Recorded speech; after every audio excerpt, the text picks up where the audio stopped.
Beginner, তুমি কি makeup করতে পারো না? কোন প্রোডাক্টের পর কোন প্রোডাক্ট অ্যাপ্লাই করবে আর কোন প্রোডাক্টের কাজ কি এসব নিয়ে কনফিউজড? তাহলে এই ভিডিওটা তোমার জন্য। আজ আমি বিগিনার্সদের জন্য step by step summer long lasting makeup tutorial করে দেখাবো, যাতে ঘামলেও মেকআপ ফ্রেশ আর ফ্ললেস থাকে।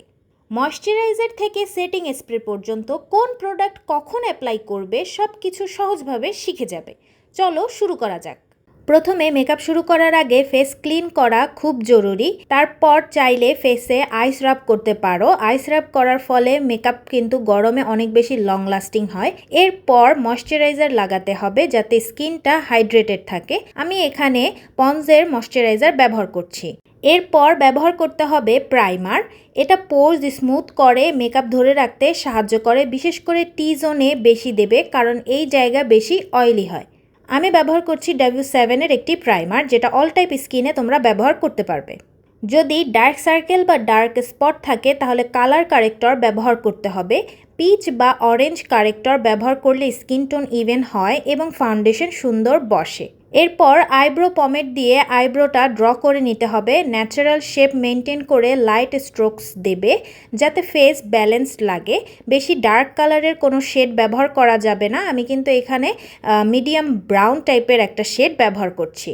এখন স্কিন টোন ম্যাচ করে ফাউন্ডেশন দিতে হবে। খুব বেশি প্রোডাক্ট না দিয়ে থিন লেয়ার করে ফেসে অ্যাপ্লাই করতে হবে।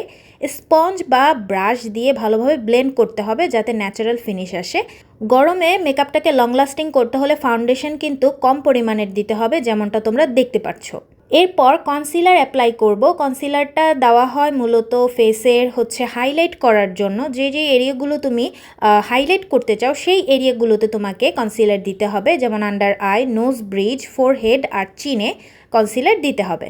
এখন লুজ পাউডার দিয়ে ফেসটা সেট করতে হবে। বিশেষ করে আন্ডার আই আর টি জোনে পাউডার বেশি দিতে হবে যাতে মেকআপটা লং লাস্টিং হয়। এছাড়া অয়েল কন্ট্রোল হবে। এরপর আমি ব্রোনজার দিয়ে নিব। টেকনিকের ব্রোনজারটা অ্যাপ্লাই করছি। তোমরা কিন্তু দেখতে পাচ্ছ যে আমি কোন এরিয়াগুলোতে ব্রোনজারটা দিচ্ছি। এরপর আমি চিক্সের অ্যাপেল অংশে ব্লাশ লাগাচ্ছি। এটা ফেসে ফ্রেশ আর হেলদি গ্লো আনে। ব্যবহার করছি টেকনিকের blush palette. Setting spray use করতে হবে। এটা পুরো মেকআপকে লক করে রাখবে এবং গরমে মেকআপটা লং লাস্টিং থাকবে।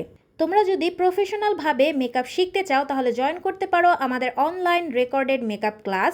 অফার প্রাইস মাত্র 999 টাকা। জয়েন করতে এখন ইনবক্স করো। হাইলাইটারের জন্য আমি ব্যবহার করছি টেকনিকের হাইলাইটার। এটা চিকবোন, নোজ টিপ আর ব্রাউ বোনে তোমরা চাইলে হাইলাইটার লাগাতে পারো।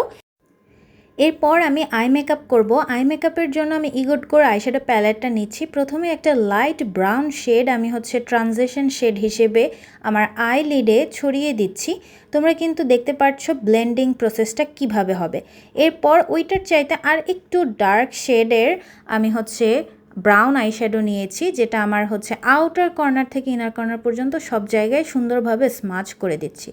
ওইটার চাইতে আরেকটু ডার্ক শেডের যে ব্রাউন শেডটা আছে সেটাও আমি আমার আইলিডে সুন্দরভাবে দিয়ে নিচ্ছি, বাট আউটার কর্নারে একটু বেশি দিয়ে নিচ্ছি। সুন্দরভাবে কিন্তু ব্লেন্ড করতে হবে।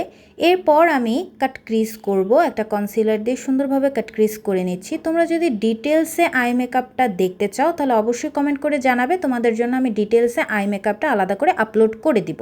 এরপর আমি কাট ক্রিজটা ব্লেন্ড করে নিয়েছি বিউটি ব্লেন্ডার দিয়ে। এরপর লুজ পাউডার দিয়ে সেট করেছি। কাট ক্রিজে যাতে কোনো হার্শ এজ না থাকে সেজন্য আমি হাত দিয়ে ব্লেন্ড করে নিয়ে একটা ব্রাউন শেড দিয়ে সুন্দরভাবে স্মাচ করে দিয়েছি। এরপর আমি আমার মিক্স ম্যাচ করা একটা শিমার দিয়ে নিচ্ছি। এই টেকনিকগুলো শিখতে হলে কিন্তু তোমাদেরকে জয়েন করতে হবে আমাদের অনলাইন রেকর্ডেড মেকআপ ক্লাসে, যেখানে আমি তোমাদেরকে ডিটেলসে সব কিছু শিখিয়ে দিব। তো এখন আমি লোয়ার ল্যাশ লাইনে হালকা একটু পিঙ্ক অ্যান্ড ব্রাউন মিক্স করে দিয়ে নিচ্ছি। এরপর ববের আইলাইনারটা ব্যবহার করছি। ববের আইলাইনারটা কিন্তু অনেক অনেক ভালো, একদম জেট ব্ল্যাক একটা আইলাইনার। আর পেন স্টাইলে হওয়ায় বিগিনাররাও কিন্তু সুন্দরভাবে আইলাইনার দিতে পারবে। যাদের হাত কাঁপে আইলাইনার দিতে গেলে আঁকাবাঁকা হয়ে যায়, তারা কিন্তু এই পেন স্টাইলের আইলাইনারগুলো ব্যবহার করতে পারো। এটা কিন্তু একদম কলমের মতো হওয়ায় হাত আর কাঁপে না, সুন্দরভাবে কিন্তু আইলাইনারটা দিতে পারবে। ববের মাস্কারা দিয়ে নিচ্ছি। ববের আইলাইনার অ্যান্ড মাস্কারা দুইটাই খুবই ভালো। মাস্কারাটা একটু আজকে বেশি দিব, কারণ আমি একটা লং টাইপের ল্যাশ ব্যবহার করব, যাতে ল্যাশের সাথে আমার আই ল্যাশটা সুন্দরভাবে মিক্স ম্যাচ হয়ে যায়।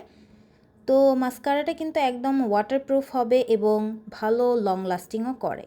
এই যে আমার ল্যাশটা, এই ল্যাশটা কিন্তু প্রফেশনাল ল্যাশ আমি এখানে ব্যবহার করছি, কোনো ব্র্যান্ডের ওরকম না। সো এই ল্যাশটা অনেক সুন্দর এবং একটা লং ভলিউম দেয়, যেটা আমরা ব্রাইডদের দিয়ে থাকি।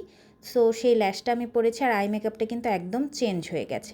এখন আমি হচ্ছে বিউটি গ্লেজডের লিপ লাইনার ব্যবহার করছি। এটার শেডটা সম্ভবত চকলেট।